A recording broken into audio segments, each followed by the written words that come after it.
Assalamualaikum warahmatullahi wabarakatuh. Saya akan mencoba mengaplikasikan aksi nyata 1.4 tentang budaya positif yang akan dilakukan di SMP 2 Garut.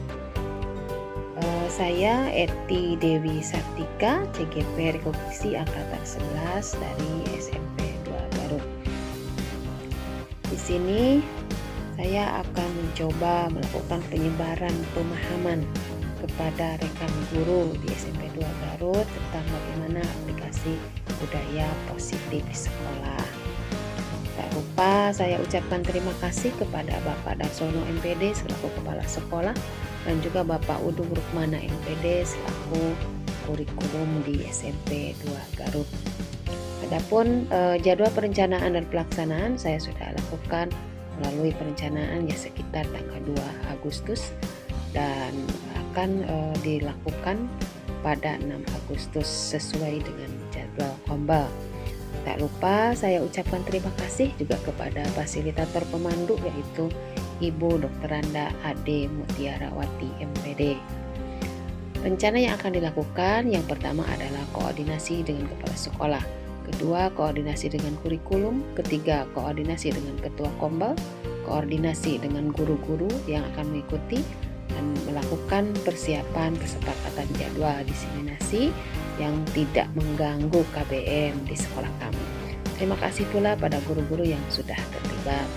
Adapun video dari hasil rekaman diseminasi adalah sebagai berikut. Selamat menyaksikan.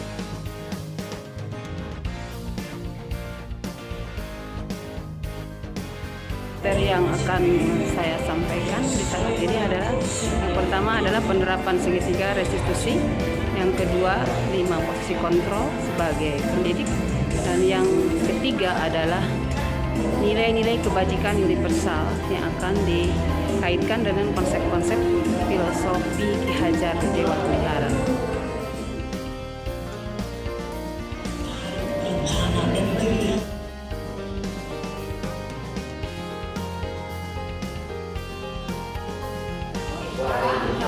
Terima kasih kesempatannya. Ini salah satu keinginan saya pribadi. Banyak hal yang pada dasarnya kita itu sudah melakukan tapi tidak tahu mungkin secara keilmuannya.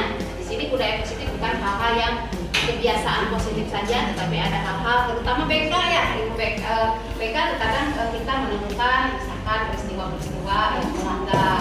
Jadi kita berbagi ilmu. Punten saya tidak berniat untuk menggurui Bapak, ini hanya sharing jika misalkan Bapak berkenan, dan ini jangan berharap misalkan oh ini kurikulum mereka mau kurikulum apapun ini bisa dilakukan Bapak ya. Ini konsepnya adalah budaya positif. Berarti kan budaya itu apa ya Bapak? Budaya besar. Kebiasaan yang sifatnya positif Bapak ya. Baik Ibu Bapak, supaya karena ini banyak sekali materi yang akan ingin saya sampaikan. Jadi, apa sih tujuannya dari diseminasi ini? Pada dasarnya ini meneruskan program guru bergerak sebagai aksi nyata. Saya di modul 1. Ini suatu sehari kita kan berada di posisi sekolah di kota ya. Harusnya kita itu menjadi contoh untuk sekolah-sekolah yang di pelosok. Saya merasa prihatin, kenapa? Karena SMP 2 Garut yang menggah ini yang menjadi contoh untuk guru-guru atau sekolah yang lain, guru penggeraknya hanya 2 orang. Nah, itu susah untuk mendobrak, sementara kita itu sebagai sekolah penggerak. Nah, ini kenapa saya lakukan? Ingin mencoba membawa Ibu Bapak, ayo, masih muda, dan sekarang ada kesempatan yang 50 tahun ke depan pun punya kesempatan. Jangan memikirkan nanti mau jadi kepala, bukan. Kita adalah bagaimana mengupgrade kita dalam karena kita kan hidup di dalam dunia anak-anak yang berbeda dengan zaman kita. Jadi kita harus selalu tetap mengikuti perkembangan keilmuannya. Baik, Bapak. Yang kedua adalah sharing berbagai dari berdiskusi ini, bertukar pikiran bukan hanya dari hasil ini, tapi nanti bertukar pikiran bagaimana Ibu Bapak sudah melakukan hal-hal di dalam konsep dan budaya positif tersebut. Ya, yang ketiga bisa menerapkan budaya positif di lingkungan sekolah. Ini yang paling penting Ibu Bapak, jangan sampai Ibu Bapak tahu ilmunya tapi tidak diterapkan, cuma. Jadi kalau sudah paham, oh begini, pelan-pelan Ibu Bapak terapkan. Tidak harus merubah dunia, kita mulai saja dulu dari diri kita. Jadi jangan memikirkan hal-hal lain, cobalah dipahami oleh kita, lakukan. Itu yang terpenting, Bapak.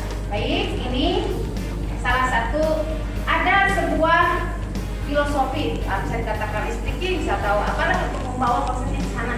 Seperti apa sih kita ini? Ada ini satu motivasi kalau menurut saya dari yang sudah dilakukan. Nanti saya mau sharing dengan Bapak kira-kira apa yang ditangkap oleh Bapak tentang video ini. Silakan disimak. Dalam hidup ini, kita seringkali tidak tepat dalam menentukan prioritas kehidupan serta dalam mengalokasikan waktu kita. Di mana hal ini mengakibatkan kita sering mengabaikan hal-hal yang terpenting dalam hidup ini, yang berakibat pada rasa penyesalan yang mendalam di kemudian hari. Kemudian kita juga menjadi sering merasa hampa, merasa malas, dan tidak termotivasi dalam melakukan hal-hal yang terpenting dalam hidup kita. Berikut ini akan saya tayangkan sebuah video yang memberikan Anda sebuah perspektif yang sangat baik tentang bagaimana kita dapat menentukan prioritas dalam kehidupan ini untuk mencapai kesuksesan dan kebahagiaan.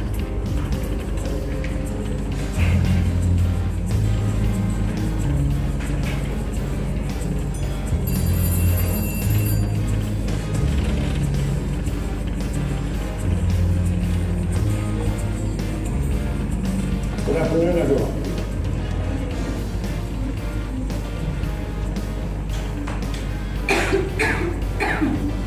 We all have this one life to live. Fleeting shadow amongst all that exists in this vast universe. We have the ability to accomplish anything, truly anything, if we use our time wisely.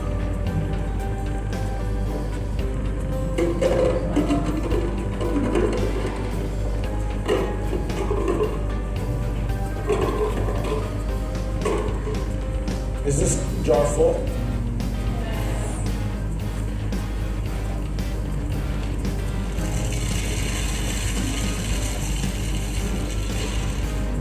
Is it full now?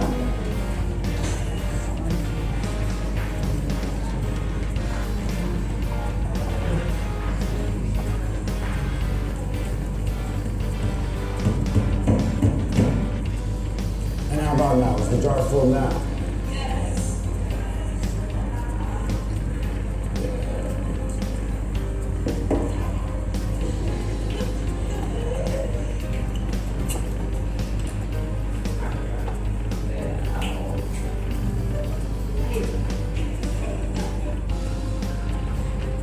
Now, I want you to recognize that this jar represents your life.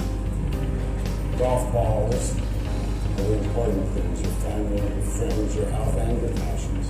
The pebbles are the other important things, your car, your job, your home. The sand is everything else, it's just a small step. Now, if you put the sand in your jar first, you won't have room for the pebbles or the golf balls. The same is true of life. You spend all your energy and your time on the small stuff. You won't have time for all the really important things that matter to you. Pay attention to the things that are critical to your happiness. Take care of the golf balls first. The really important things. Set your priorities. Because everything else is just...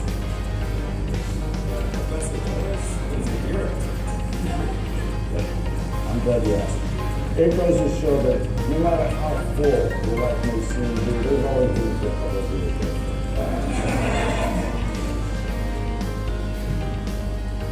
Seperti yang sudah Anda simak dari video barusan, kita dapat melihat bahwa seringkali kita terlalu disibukkan dengan hal-hal kecil yang tidak berguna. Seperti misalnya berdebat di sosmed, menggosip, atau membicarakan orang lain. Kemudian bermain game, menonton film, dan lain sebagainya. Di mana hal-hal ini bukanlah hal yang terpenting di dalam hidup kita. Jadi jika kita mendahulukan hal-hal yang kecil ini, di mana pada video tadi direpresentasikan sebagai pasir, maka tidak ada tempat lagi yang cukup untuk memasukkan bola golf ke dalam toples.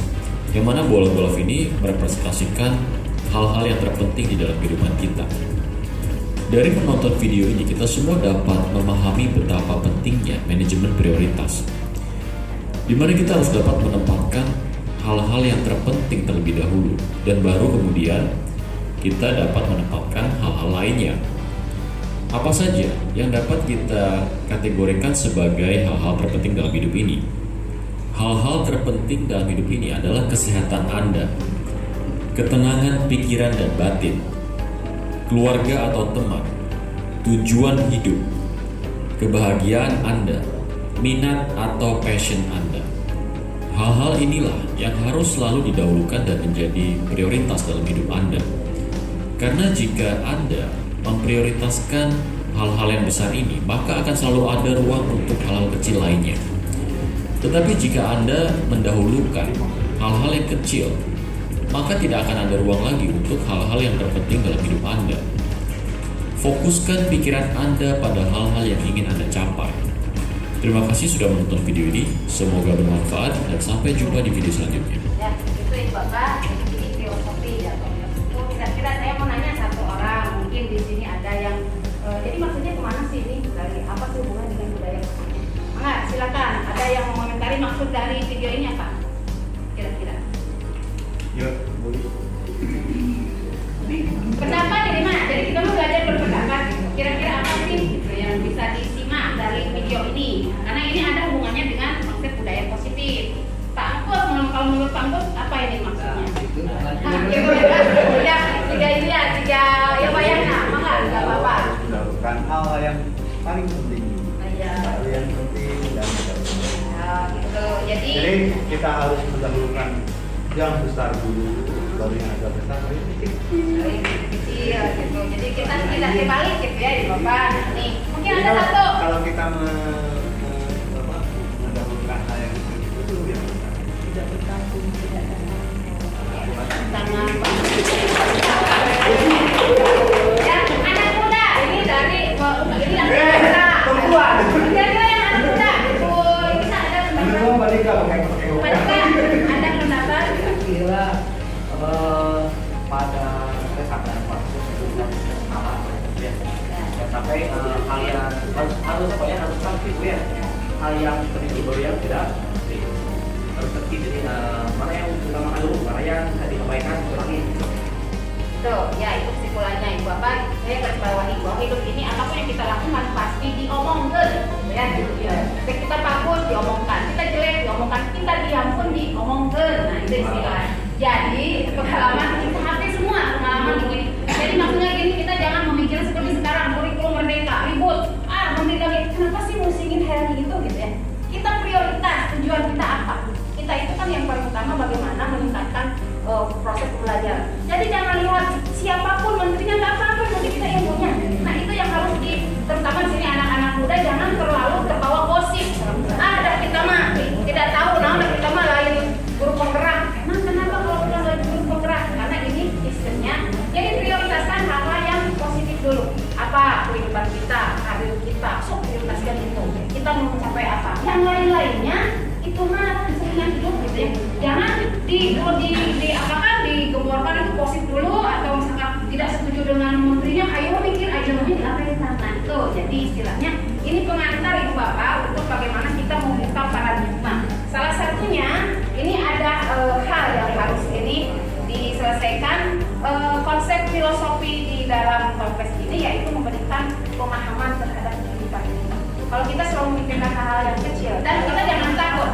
Apapun yang kita melakukan ini benar, lakukan dulu lah. Jangan mikirkan batu kemana, sepak orang itu mah dari saya hukum lagi, ayam masuk, ayam itu, gitu ya. Udah abaikan apapun yang dirasakan oleh kita. Nah sekarang inti dari konsep itu budaya positif bukan kebiasaan-kebiasaan saja yang sering kita lakukan. Kita harus sepakat ABC, tapi minimal ada ilmunya. Ya. Ilmu di dalam budaya positif yang pertama adalah perubahan paradigma belajar. Jadi Ibu Bapak di sini yang paling sulit adalah merubah mindset kita. Jadi selalu ingin nyaman. Jadi tidak bisa keluar dari area. Kita kan masih kini panjang jadi guru ya. Upayanya ada 6 bahasa Inggris teman out of the box. Jadi jangan hanya cari yang penting melakukan kewajiban. Ingat kita itu yang diajari oleh kita adalah anak-anak milenial yang kita tidak bisa diam gitu ya. Sementara berbeda dengan kita dulu. Hanya dikasih tugas ya selesai. Kalau zaman sekarang kasihan anak-anak yang harus mengejar konsep-konsep yang secara teknologi. Paradigma belajar bagaimana mereka bisa ya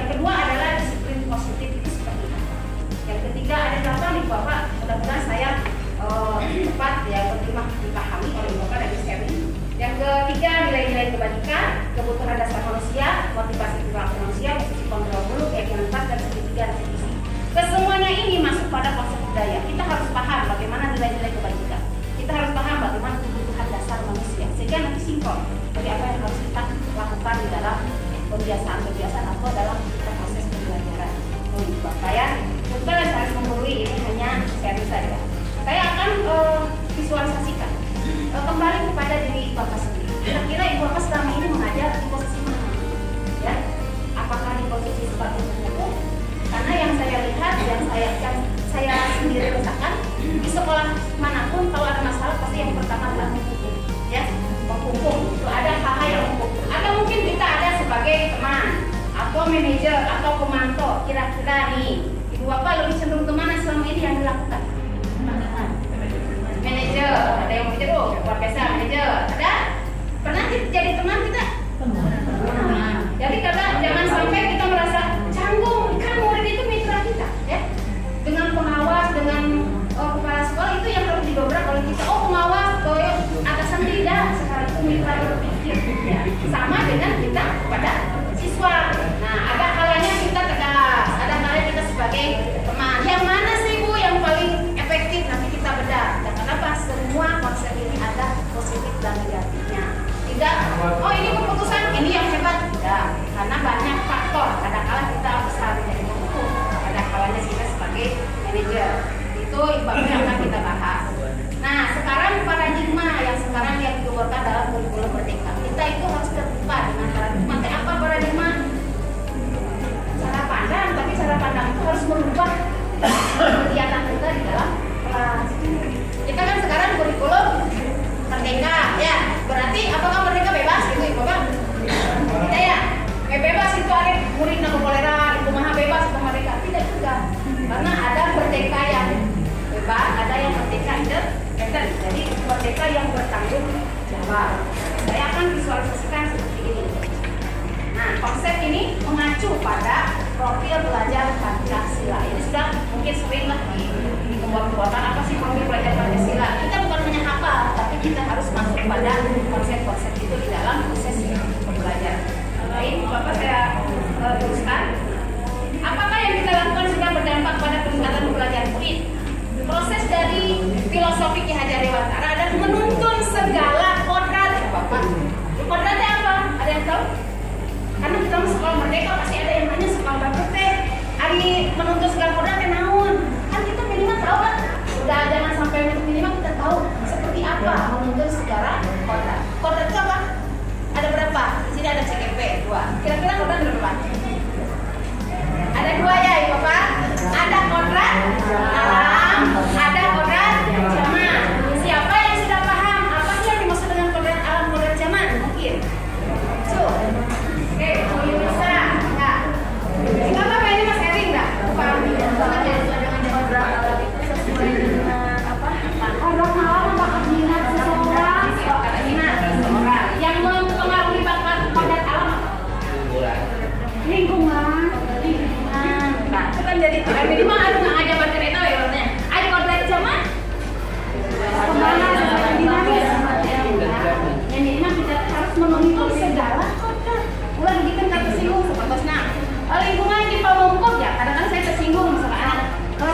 Jadi ini mengacu pada anak lain masuk macan, nggak apa-apa, tapi jangan sampai kebablasan, gitu ya. Bapak, inilah konsep-konsepnya. Nah, ini dari yang pernah kita lakukan. Ada miskonsepsi. Miskonsepsi itu apa? Salah paham. Salah paham. Terkadang kita menganggap orang dewasa itu bebas melakukan apa saja. Kita saja orang dewasa disuruh-suruh sebel kan? Gitu ya. Nah, itu yang dibangun oleh kita adalah kesadaran kita, motivasi kesadaran diri. Kita harus paham anak kita tidak suka harus begini, dia sempurna itu tidak. Tapi ada kalanya kita melakukan itu tergantung kondisi gitu ya. Jadi ini dihindari maksud ini bahwa ada budaya positif yang dianggap tidak sesuai seperti apa kalau budaya positif yang dalam pembelajaran. Contoh kasih reward, boleh tidak kasih reward? Boleh. Bagaimana dampaknya terhadap anak? Motivasi. Apakah hanya motivasi? Terkadang anak kalau tidak dikasih reward jadi tidak mau lagi. Itu motivasi. Jadi ada kalanya, oke, kasih reward jadi motivasi. Tapi kita harus fleksibel. Tapi ada kalanya dikasih reward, so anak tidak mau berkembang. Terus kalau kita tidak kasih reward, dia tidak akan melakukan. Nah, itu bisnis itu yang harus kita hindari sebagai pendidik. Ya. Terus jangan menganggap anak itu masa ya yang dewasa, jadi perlu diminta gitu tidak. Karena anak juga mempunyai kecenderungan berpikirnya sendiri. Baik, Bapak ini hanya seri saja. Nah, inilah yang sering dilakukan. Jadi kita mengubah stimulus respon pada bagaimana menjadi pendekatan teori kontrol. Satu contoh di sini ada realitas kebutuhan kita sama. Nah, itu yang salah. Setiap orang mempunyai kebutuhan yang berbeda. Makanya kita nanti diajukan pada konsep pembelajaran diferensiasi. Karena selama ini kita selalu otoriter. Ini yang harus oleh anak dicapai. Ini makanya kurikulum merdeka itu tuh dianggap nenaunan justru mempermudah kita ya. Kalau dulu kan harus sampai KKM, kalau kita sekarang tidak sesuai dengan kebutuhan siswa ya. Yang kedua, misalkan semua orang melihat hal yang sama. Tidak. Setiap orang mempunyai perspektif berpikir yang berbeda. Ini yang harus dirubah oleh kita ibu bapak ke anak. Jadi jangan anak teh kudu salah tuh, dah anaknya punya pemikiran sendiri. Ya. Ini yang harus dilakukan. Yang ketiga, kita mencoba mengubah orang agar berpandangan sama dengan kita. Bisa tidak seperti itu? Tidak bisa. Harusnya berarti kita menghargai yang bahwa setiap orang mempunyai pandangan yang berbeda. Siapa yang sudah ibu bapak mungkin sudah pernah ada tidak yang ngeyel anak? Apakah kita marah? Jangan, ya. Jangan. Kenapa? Melihat kemerdekaan, ya Pak. Ada meta kognitif nih, ibu bapak. Tapi pada sharing nih, ibu bapak. Ayo meta kognitif kemana? Kira-kira kita menurut si bapak, kita kan konsepnya meta kognitif,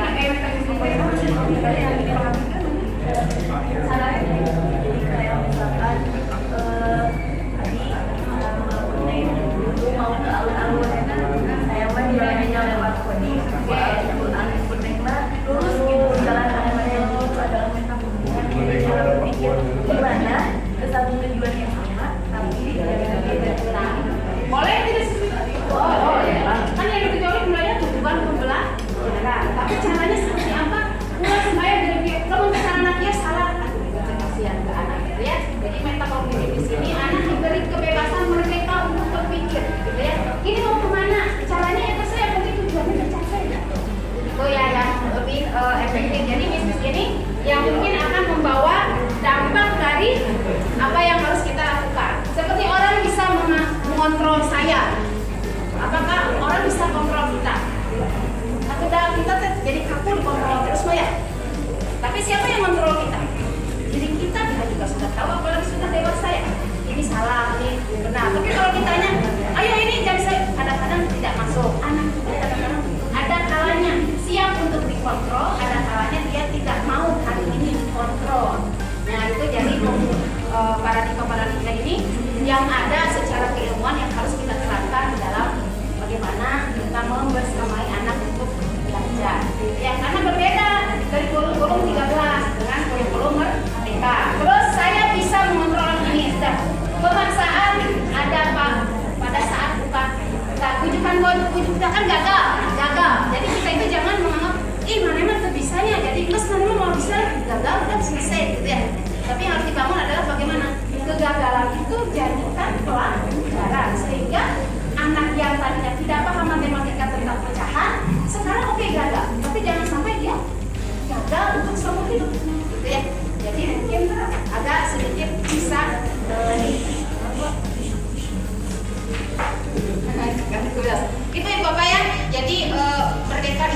seenaknya, tapi memberikan pemikiran kepada anak kita berkiblat pada kita sendiri. Ya, sekarang ini itu, jadi kita merubah. Nah, disiplin. Salah satu yang tadi sudah dibicarakan, kebiasaan di buah yang sudah menonjol apa disiplin positif? Seperti apa? Penerapan nih, langsung ke penerapan kebiasaan. Misalkan yang sudah berlanjut di SMP seperti apa? Duha. Apalagi? Bangun pagi. Gitu.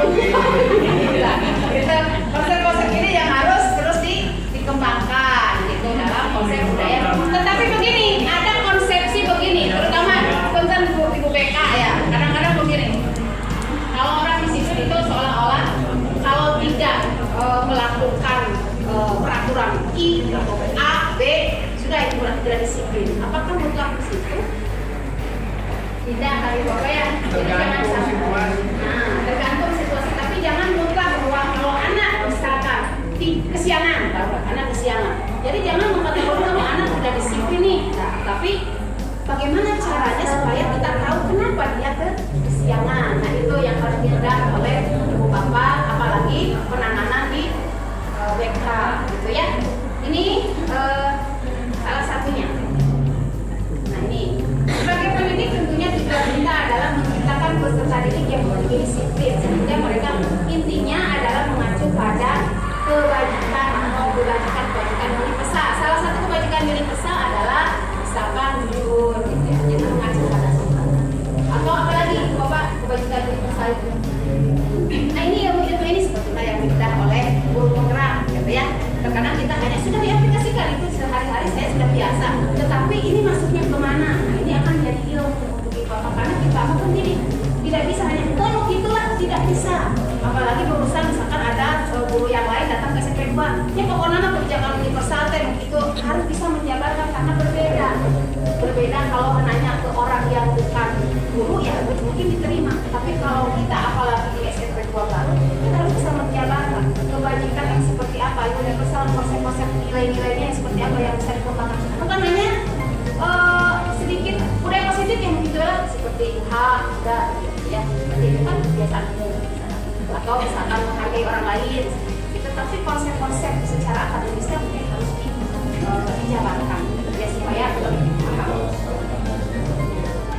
Nah, inilah ibu bapak yang disebut nilai-nilai kebajikan. Jadi banyak sekali. Yang pertama adalah konsep dari profil belajar Pancasila, yang dimulai dari penerimaan pertama itu konsep visi-misi nilai kebajikan. Yang kedua adalah dasar toleransi, hormat, keterampilan hidup juga termasuk nilai-nilai kebajikan. Jadi sesuai dengan kebutuhan siswa akan berbeda kemana harusnya, ya. Itu mungkin terjadi. Nah, ini yang dalam tindakan itu kita itu harus sadar bahwa setiap manusia mempunyai kebutuhan dasar. Jadi kalau mau bertindak A, lihat dulu sebetulnya apa sih yang sudah sinkron tidak dengan kebutuhan dasar manusia. Salah satunya kebutuhan dasar manusia adalah hal-hal yang ada hubungannya dengan capaian dari dirinya masing-masing. Ya, ini apa seperti bertahan hidup. Semua orang mau melakukan ini, ibu bapak cari uang di sini atau ngajar. Salah satunya adalah bertahan hidup. Nah, itu kebutuhan kita itu harus kita hargai sama anak. Mungkin anak berbeda dengan kita kebutuhan, tapi kita harus tahu dalam bertindak A apa sih yang sudah nyambung dengan kebutuhan dari anak itu. Yang kedua adalah misalkan di sini ada kasih sayang. Jadi semua orang butuh tidak kasih sayang. Jadi jangan sampai kita hanya mendoktrin A, B, C, D, tapi kali-kali kita raih, kita puji. Kalau kita sudah sedikit keras, kita tak keras. Karena sebetulnya dia itu butuh kasih sayang. Bahkan saya sering banyak anak menemukan anak itu begitu kayak berlian lah, mungkin ibu bapak tahu ya, berlian. Kelasnya sampaikan Kak, debat masalah anak ibu dengan ayah saja saya sampai keringatan. Enggak Bu, bagi saya ibu bukan surga itu di telapak kaki ayah, sampai nggak merinding gitu ya. Ingat ya, kamu teh siapa yang melahirkan? Enggak Bu, saya mah itu teh tidak masuk di prinsip hidup saya. Karena menurut saya bapak lah yang sangat berjasa pada hidup saya, sampai tegas gitu ya. Dilihat saya, oh intinya ini anak mungkin kurang perhatian kejadian. Kamu sukanya apa sih? Bu, saya suka main gitar. Ayolah main gitar dengan ibu. Ngobrol ternyata dia itu simple simpel itu hanya mau didengar gitu ya. Karena pas dia jago taekwondo dapat medali, dia tuh sumringah. Kok saya dapat medali? Ya nanti nanti suganya sama Pak Undang yang bisa jadi dia kok saya akan bawa. Ternyata mungkin komunikasi dengan Pak Undang enggak, dengan wali kelas enggak, juga dia sampai sedih datang ke dapur saya nggak dipanggil, nggak ada. Jadi saya tidak berguna. Ya, bukan berguna, mungkin kamu kurang komunikasi sini di foto lah dengan ibu. Jadi saya akan masukkan ke WA ibu ya ke YouTube. Jadi di foto. Ya, ternyata dia tuh sampai sekarang ayah kita muda-muda walaupun sekarang kita tapi dia tuh ibu cerita gitu. Oh berarti simpel nanti seperti lama yang gitu ya. Jadi aduh tuh kasih sayang yang mungkin kurang dari ibunya. Nah itu jangan kita menjudge oh si anak ini durhaka kan ada latar belakang gitu. Kenapa dia begitu benci sama ibunya? Nah itu salah satunya ya konsep kasih sayang. Terus konsep kebebasan. Nah anak itu mempunyai keinginan masing-masing. Jadi dari pola pikir juga berilah kesempatan kepada anak untuk mencari solusinya dulu sendiri. Kebebasan dalam berpikirnya maka mau dia kira-kira kita kumaha sih benar. Jadi anak itu butuh kebebasan. Terus butuh butuh senang gitu ya. Dan butuh ada sok siapa sih manusia mana sih yang tidak mau dihargai. Saya itu punya kekuatan apa? Kemarin kita juga walaupun misalkan kita merasa oh banyak nih kekuatannya dari sana, tapi kita punya kekuatan, punya skill, mau didengarkan, kita juga mau diapresiasi. Di Indonesia yang saya lihat kebanyakan orang itu lebih cenderung maunya diapresiasi saja ya. Jadi kalau ke orang lain agak sedikit maunya dilihat saya nih yang terhebat, tetapi dia tidak melihat apakah orang juga butuh wadah kan, butuh mengembangkan diri. Makanya mungkin di sini harus ada rollingan gitu, minimal sekali ewan gitu lah, penyobaan caranya berkata buka dengan ibu bapak, bagaimana caranya mengatasi masalah dalam program. Kenapa? Karena setiap orang mempunyai kebutuhan dihargai dan ingin ada wadah gitu ya untuk menerapkan kemampuannya. Itu ibu bapak salah satunya. Nah inilah yang sudah tadi saya kemukakan, jadi kebutuhan manusia bertahan hidup seperti apa, kasih sayang seperti apa. Ini juga ini sudah biasa ya ibu bapak. Ya saya yakin ibu bapak di sini sudah paham mungkin karena sekarang diulang lagi gitu ya tentang kebutuhan. Dan ini apa tujuannya ibu bapak untuk melakukan kebutuhan? Selain kita bertindak sesuatu ada pada anak, kita sinkronkan dengan kebutuhan anak. Jika anak misalkan ngeyel, kira-kira apa nih kebutuhan anak yang belum terpenuhi sehingga anak begitu ngeyel melakukan A atau B. Jadi inilah komunikasikan ke siswa seperti itu. Yang selanjutnya adalah motivasi perilaku manusia. Jadi pada dasarnya perilaku manusia itu ada 3 motivasinya ya. Yang pertama banyak apa sih? Banyak guru yang di Bogaranti kan dia anak ayam ketinggalan pembinaan untuk saya firman baik keberangan lagi banyak yang seperti itu. Banyak tidak Bapak saya lihat. Ada mungkin tidak ada di SMP 2. Jadi dia itu on time karena ada kepala sekolah. Nah, berarti itu ada kebutuhan yang datangnya dari mana? Bukan dari diri kita, tapi dari kebutuhannya dari luar gitu ya. Jadi motivasinya itu di luar karena datang tepat waktu betul. Tapi saat pimpinan tidak ada santai, berarti tidak ada kesadaran diri. Ada yang datang karena imbalan, kamu dikasih seperti sekarang misalkan. Mudah-mudahan itu tidak seperti itu ya. Datang ke sini benar-benar ingin ilmu misalkan. Alhamdulillah. Tapi terkadang kan ada setan tiba-tiba saya mau menang sertifikat nawe lah. Itu harus dihindari karena atau tiba-tiba dapat transport.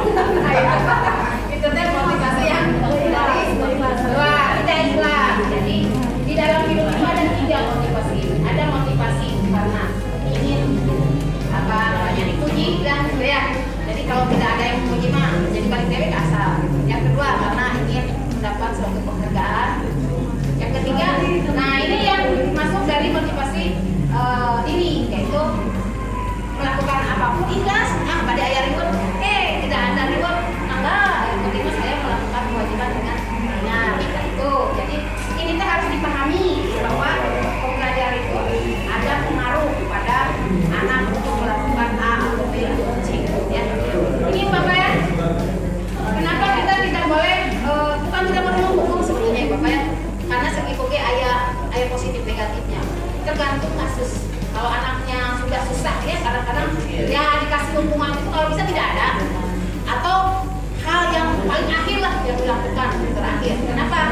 Karena pada dasarnya hukuman itu ini Bapak tidak nyaman, takut, terus apa? Jadi merasa tidak percaya diri, ya anaknya itu trauma. Kalau sudah dihukum biasanya trauma. Nah itu menghindari itu. Tetapi sama juga dengan konsepnya yang tidak efektif ini menghukum itu seperti dina ranking saja. Kadang-kadang anak yang termotivasi ada ya ranking kelas di ranking, ada anak yang ingin dapat ranking, tapi ada anak juga yang karena merasa kemampuannya tidak bisa mengimbangi yang ranking itu, akhirnya apa? Ya udahlah, ranking hiji kan eta ini saya mah ke sekolah. Nah itu yang dihindari, makanya di kurikulum Merdeka tidak ada ranking. Untuk apa? Supaya semuanya punya motivasi untuk ya itu yang sudah tinggi ya oke, misalkan. Tapi yang di bawah juga bukan berarti tidak ada kesempatan untuk naik ke atas. Tapi kalau sudah di ranking sudah jadi itu mah tidak mungkin lah melakukan itu. Jadi kurang sekarang sedang ke bawah misalnya. Jadi tidak ada motivasi untuk meningkatkan pelajaran. Itu Bapak harus belajarnya. Ini konsep disiplin dengan identitas sukses. Jadi kita kalau bisa melakukan konsepnya restitusi dan konsekuensi. Ini mah yang sudah biasa Ibu lakukan ya Bapak. Saya skip dulu yang ini. Ini Bapak. Kenapa kita tidak hindari hukuman? Hindari hukuman karena hukuman adalah suatu cara penerapan disiplin pada murid yang cenderung negatif, Bapak. Akan membekas semuanya. Jadi kalau bisa hindarilah hukuman, apalagi kalau hukumannya ternyambung, misalkan kesiangan tapi suruh atau tidak mengerjakan PR suruh hari itu tidak nyambung gitu ya. Kalau tidak mengerjakan PR yang jadi malah hukumannya mengerjakan PR di luar, ada efek jerah. Jadi hukumannya kalau bisa dihindari, jangan, kecuali anak itu sudah benar-benar plan A, plan B, plan C tidak bisa, itu tindakan terakhir. Nah, kalau konsekuensi ini lebih nabi, tetapi tetap anak merasa tidak nyaman juga dengan konsekuensi. Misalkan kita marah, kenapa kesialan? Diam, kita diam. Anak tidak akan melengah sekolah maksudnya. Dan kenapa? Nyaman gitu. Walaupun dia kan tahu bahwa hari itu harus masuk, tapi karena dia ada hal tertentu yang tidak bisa dibicarakan, sehingga dia misalkan terlangkah. Ini juga, tapi dia lebih baiklah daripada menghukum gitu ya. Lebih lemes gitu daripada menghukum. Walaupun pada dasarnya sama tuh didiamkan ya, guru kan di hati gitu ya, datang diantar, buka tenis, apa kan menjadi salah tingkah gitu ya. Nah tapi ya lebih halus lah daripada kita langsung hukum gitu.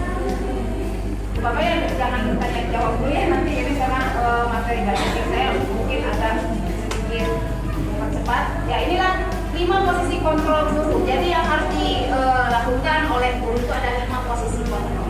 Jadi satu adalah penghukum, yang kedua membuat rasa bersalah, yang ketiga teman, pemantau dan manajer. Nah itu mungkin Bapak sudah terbaca dalam pikiran saya itu di posisi mana. Aku saya mah sering kelimanya sudah melakukan.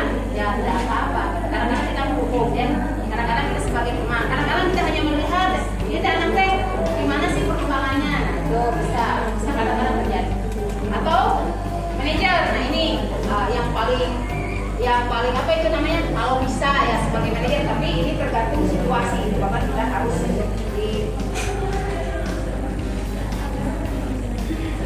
Nah ini mungkin Bapak bisa dibaca ya. Jadi seperti apa sih konsep menghukum? Jadi anak itu tidak diberi kesempatan untuk membela diri, langsung tindakan.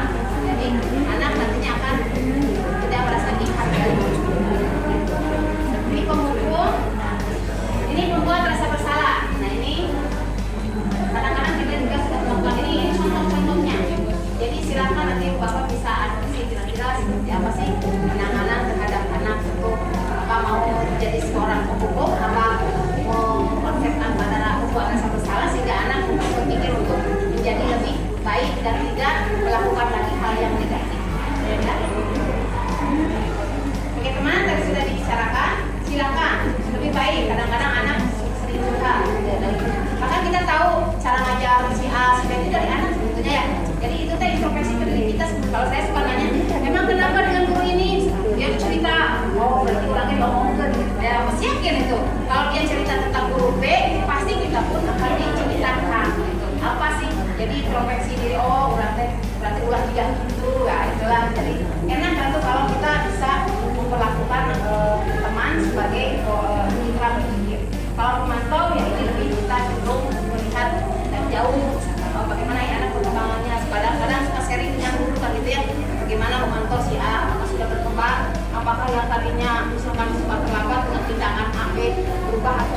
untuk menjadi pemantau. Oke Bapak, nah ini yang disebut dengan manajer. Manajer itu disiplin secara kolaboratif yang memasukkan konsep segitiga restitusi. Jadi kalau dalam konsep manajer tidak ada menghati, tidak ada membuat anak tidak nyaman, tetapi membuat anak itu memberikan pemahaman ke anak bahwa semua orang pasti melakukan kesalahan. Tapi dalam konsep sebagai manajer, jadi bagaimana anak itu bisa mengubah kesalahan, mengubah gagal menjadi sukses. Bagaimana pemikiran anak, gak apa-apa gagal, apa semua orang juga pernah gagal gitu ya. Tetapi ada kesadaran bagaimana caranya supaya kegagalan itu menjadi sebuah kesuksesan. Kalau kita melakukan, jadi kegagalan itu kan jadikan pelajaran hidup gitu. Jadi inilah sebagai manajer ya. Tuh Ibu Bapak, jadi yang mana yang akan Bapak terapkan silakan. Ini saya tergantung dan saya tidak bisa Ibu harus ke sini karena konsep berbeda-beda ya. Di kelas A kita bisa menjadi seorang manajer, tapi kalau di kelas B yang manajer kadang pusing jadi manajer teknis hukum kadang gitu ya. Jadi kita situasi zona. Kenapa? Karena setiap kontrol itu mempunyai hal positif negatif tergantung kasus yang akan kita selesaikan. Itu Bapak ya. Ini salah satu contoh penerapan posisi kontrol dalam memupuk. Jadi memupuk, hormat bendera 1 jam. Apa sih susah? Jangan dulu kita gitu ya. Zaman saya SMP, kalau kesiangan, sedih sajam. Walaupun ada dampak, tapi tersakiti kan. Orang lain belajar, kita harus hormat bendera, berarti panas. Itu kan nyiksa namanya lain kali gitu ya. Sementara sekolah itu ada bukan satuan pendidikan, ini satuan yang tentang konsep bagaimana menerapkan kedisiplinan atau sesuatu yang positif. Membuat merasa bersalah. Setelah ini ada kalimat-kalimat yang membuat anak itu iya ya saya salah ya. Tuh salah satu yang saya bertanya nih, ada soal berapa soal? Kan 5 posisi kontrol itu tadi ada apa ya Bapak? Penghukum ya. Yang kedua membuat merasa bersalah. Ketiga menjadi teman. Keempat manajer. Ini ada soal kira-kira Ju, menurut Ibu Bapak ada kalimat ibu kecewa sekali dengan kamu. Kira-kira bersalah ya. Jadi dia itu walaupun dia tidak gurunya tidak ngomong, tapi ya saya salah karena ibu jadi kecewa karena ulah saya. Itu berarti ibu nyebut gitu saja itu sudah melakukan posisi kontrol terhadap siswa. Yang mungkin ada positif negatif, ada yang positifnya iya ya, jadi gak enak sama Bu Eti, saya jadi salah nih. Nah ada yang gitu. Tapi kalau mungkin anaknya belum paham, lah si Bu Eti mau orang saya tuh, nah itu kan beda-beda karakter anak itu. Jadi kita jangan memaksakan. Kalau positifnya begitu ya gak apa-apa gitu ya, bahwa anak mungkin dalam tahap ini ya dalam pemahaman tahap ini. Ada yang kedua. Nah ini termasuk kontrol.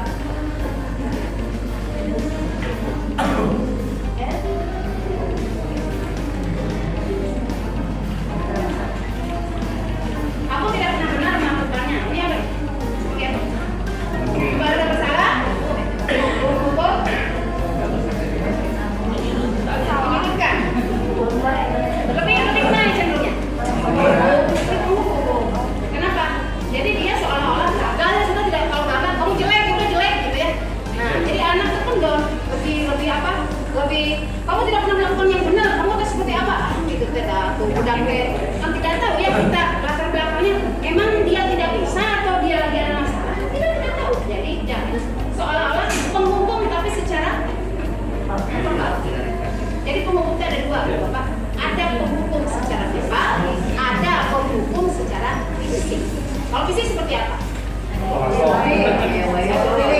Ketawa, kamu sepatunya beda, lari, bawa simpan, kamu jangan pakai sepatu sehari ini. Berarti itu sebagai penghukum fisik, dan itu akan teringat sampai tua, membekas karena merasa dipermalukan. Apalagi kalau tidak dikasih tahu apa alasannya kenapa dia. Mungkin saja kan kita juga kadang-kadang lupa aja karena musuh atau mungkin yang hitamnya basah. Kita tuh harus lebih paham benar. Nah, ini penghukum itu ada dua, ada secara verbal dengan omongan yang nyerocos. Kamu ini seperti apa? Mau jadi apa kamu ini? Jadi anak kecil. Nah, tapi itulah sebagai penghukum secara verbal. Kalau secara fisik ya seperti tadi formal di lapang itu kan secara fisik ya. Nah, hubungan anak jago PR, tapi nah memang berubah PR-nya bakal bisa dengan cara anak tidak ada urusan gitu ya. Yang ada sakit hati. Dan pernah saya ada anak yang jago matematika, pinter matematika, suka matematika. Tapi karena hardikan seorang guru dia belok 180. Tidak mau lagi belajar matematika. Kenapa saya tanya? Kenapa kamu tidak mau menjadi saya itu semangat matematika. Saya senang kalau menemukan ini konsep ini saya suka semangat. Tiba-tiba kenapa ada guru di SMA dia itu menerangkan masuk ini soal, ini jawaban, nulis gitu teh. Ya hapus, terserah, anak mereka ngalir itu. Datang nulis, nggak pelajaran begitu. Jadi giur, akhirnya dia berbelok tidak mau lagi belajar matematika. Jadi guru itu sesuatu yang sangat prinsip gitu ya. Ada kalanya anak seperti kemarin saya si Nina, ada kalanya anak tidak suka dengan seni misalkan. Naon seni saya mah sebenarnya berbahasa Inggris susah. Tapi karena mungkin misalkan dengan cara saya gimana kalau terus jadi happy, ternyata senang ya seni. Nah, ada yang seperti itu terkenal, tapi ada juga yang 180% itu bisa terlempar dan tidak suka lagi dengan pelajaran itu. Jadi makanya jadi dulu harus hati-hati kan gitu ya. Itu ya Bapak. Yang ini kira-kira apa? Pak. Ayo lakukan tunjuk Bapak kita sebagai teman-teman. Ayo kita kasihan loh sama Bapak kamu misalkan. Kan kesini kita pakai uang. Ayo jadi ada pendekatan secara personal gitu ya Bapak. Oke. Nah ini apa? Kamu tidak pernah mendapat nilai kalau sudah mengerjakan tugas. Ya, jadi tidak ada lagi. Oh sudah, kalau tidak bisa ya udah nilai 0. Berarti gagal, udah gagal gitu ya. Ini gitu. Sini. Manajer. Ini yang menjadi manajer. Jadi setiap orang pasti melakukan kesalahan. Jangan terlalu pede bahwa kita itu benar gitu ya. Semuanya benar, boleh benar. Kadang-kadang kita dari tingkah, dari sikap itu menyakiti orang. Jadi ada lebih enak manajer itu apa? Kamu melakukan kesalahan ya, oke, melakukan kesalahan. Tapi bagaimana cara kamu sehingga kesalahan itu menjadikan pelajaran, sehingga nanti ke depan menjadi lebih baik. Itu jadi manajer walaupun ini dia butuh apa ya keikhlasannya. Kadang-kadang kita kan sudah kesulut emosi, termasuk saya. Kadang-kadang sudah tidak bisa gitu ya. Itu tergantung posisinya. Yang terakhir Bapak adalah ke-7 keyakinan kelas. Mengapa keyakinan kelas tidak peraturan kelas? Yaitu, jadi kalau peraturan kalau ada kesini lah, tidak disiplin. Kalau tidak mengikuti peraturan berarti itu datangnya dari mana? Dari luar kan? Melakukan A, B karena ada dorongan tadi. Tapi yang lebih utama adalah keyakinan kelas. Sehingga datangnya dari mereka. Oh ini yang harus dilakukan. Oh berarti harus berbuat A atau B karena dampak positifnya ada menurut kita. Positif negatif itu tergantung kita bagaimana dan pola pikir anak berbeda. Termasuk itu apa? Kurikulum merdeka. Ada yang ikut, yalah sih deh kurikulum merdeka teh berarti kita jadi lebih enak. Ada yang enggak, ayo we ganti-ganti. Nah itu kan beda. Pola pikir manusia itu berbeda. Dan kita jangan terlalu fokus pada pikiran itu. Ya biarkan saja dengan pikiran. Kita fokus pada pikiran yang membentuk mindset kita, ya. Nah ini Bapak keyakinan kelas. Mengapa ini tidak peraturan kelas? Jadi suatu keyakinan kelas itu memotivasi anak untuk termotivasi secara intrinsik. Berbeda dengan peraturan. Kalau peraturan seolah-olah anak dipaksa. Jadi dalam membuat peraturan kelas, ciptakan yang kalimat-kalimatnya tidak mendorong anak untuk melakukan A, B, C, D. Tetapi anak melakukan itu memang kebutuhannya melakukan itu. Jadi ini tidak, kalau misalkan datang tepat waktu ya itu teh salah satu peraturan ya. Tapi bagaimana kalimat yang sama sih sebetulnya datang tepat waktu, tapi dengan kalimat kita lebih enak kalau datangnya tidak terburu-buru. Itulah lebih cenderung ke halus kalimatnya gitu. Kalau untuk keyakinan kelas. Ngomong gitu 10 menit kadang-kadang kalau bikin gitu edis kedua banyak dan itu datang nah ini bentuk keyakinan kelas ada yang bapak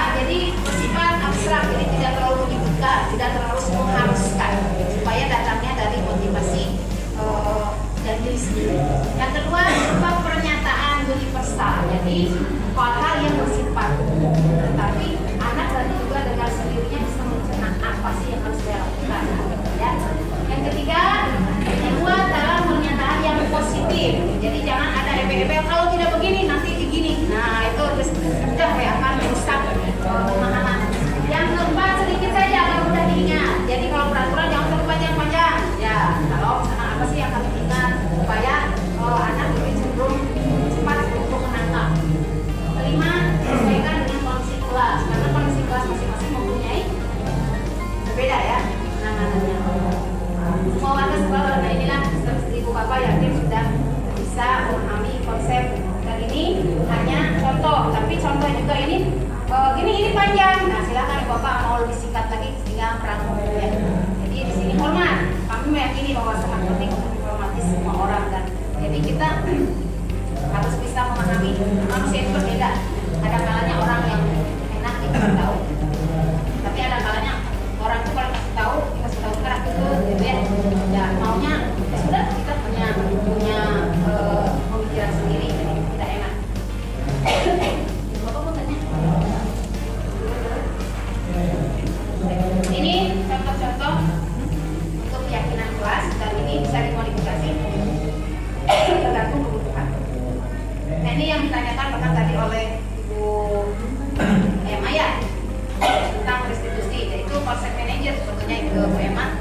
Manajer kita itu lebih cenderung untuk kontrol yang manajer, tetapi kontrol manajer itu satu disiplin yang dipandu oleh segitiga restitusi. Apa itu segitiga restitusi?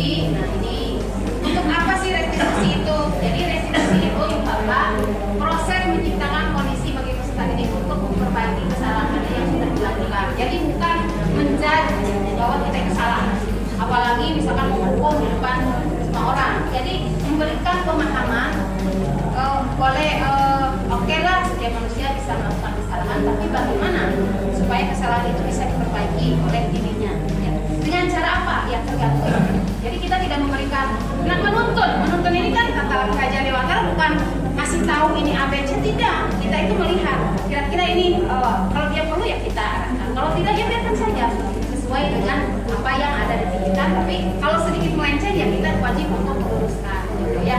Dan yang kedua adalah proses komunikasi dua arah secara kolaboratif. Jadi proses pembentukan kajian dewasa harus diterapkan dalam. Nah ini berupa yang disebut dengan segitiga restitusi. Terakhir Bapak ya.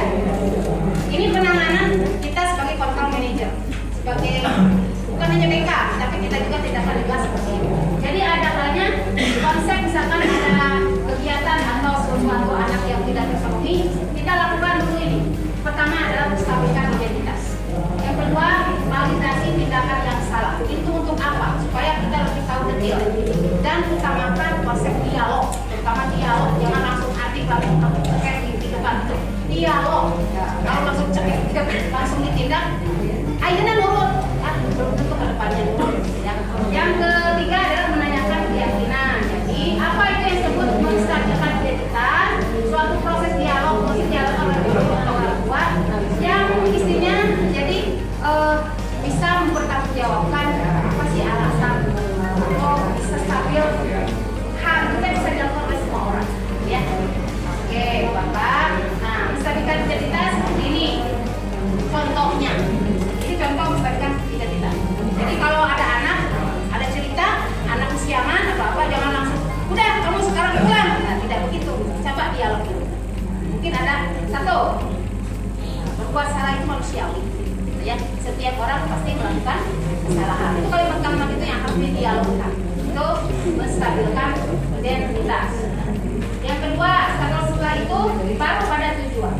Ini disebut dengan validasi tindakan yang salah. Nah, jadi setiap anak melakukan positif maupun negatif itu pasti punya alasan. Nah, itu yang harus kita tahu. Kenapa kamu usia? Pasti ada alasan. Kenapa kamu tidak mengerjakan PR? Pasti ada alasan. Kenapa kamu tidak duha? Pasti ada alasan. Jadi jangan dibiasakan. Sih emang cara duha, gue itu cara duha dan mereka sebelumnya ada prinsip mungkin yang tidak bisa dilaksanakan, harus dialog. Jangan segala sesuatu itu langsung menarik kesimpulan. Kenapa anak ini tidak melakukan A, B, atau C? Pasti digali dulu apa latar belakangnya. Kenapa tidak melakukan? Ya, ini adalah konsep validasi tindakan